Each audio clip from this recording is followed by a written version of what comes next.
Bonjour, c'est Noah du blog anglais-by-noah.fr. Donc aujourd'hui je vais te parler de la différence entre le prétérit et le present perfect. Donc le prétérit correspond au passé simple en français et le present perfect correspond au passé composé. Donc pour commencer, on va commencer par le prétérit.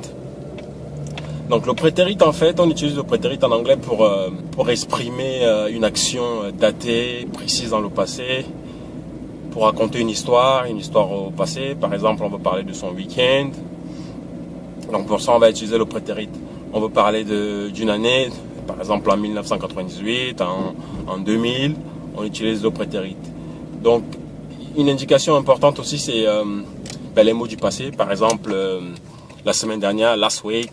Le mois dernier, last month, l'année dernière, last year.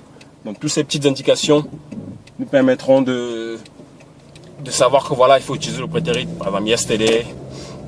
Donc si on veut par exemple dire yesterday I lost my passport.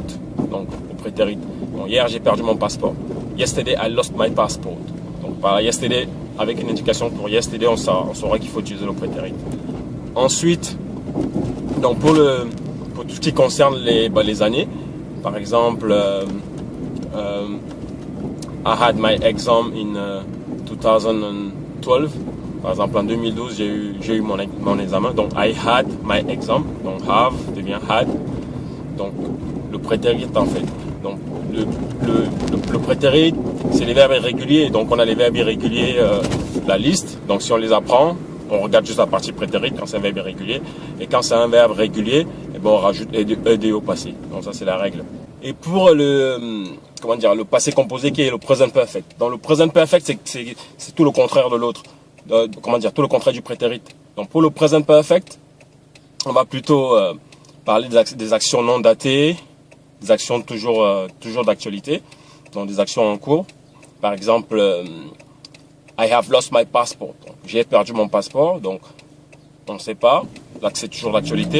J'ai perdu mon passeport, mais je ne l'ai toujours pas retrouvé. Donc, I have lost my passport. Pour le present perfect, la règle, c'est have plus participe passé du verbe. Donc, have plus participe passé du verbe. Donc, have, I have.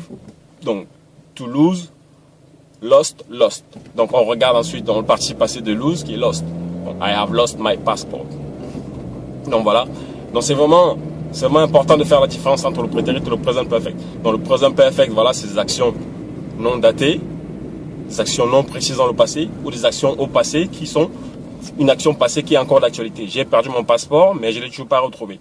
Si on compare entre le prétérit et le present perfect avec les exemples du passeport, donc au prétérit, on dirait I lost my passport yesterday, donc j'ai perdu mon passeport hier. Alors qu'au present perfect, on dirait I have lost my passport. Donc, j'ai perdu mon passeport. Have plus participe passé du verbe. Voilà. Donc, c'est vraiment la différence fondamentale. Pour faire simple, c'est vraiment ce qu'il faut retenir. Prétérit, action datée, précise. Je raconte une histoire, je parle de mon week-end. On va utiliser uniquement le prétérit qui correspond au passé simple. Et pour le present perfect, c'est des actions dans l'inverse de l'autre, des actions non précises dans le passé, non datées. Voilà. Donc j'espère que cette petite vidéo vous a plu. Donc n'hésitez pas à aller télécharger mon guide des petites astuces pour progresser en anglais en s'amusant.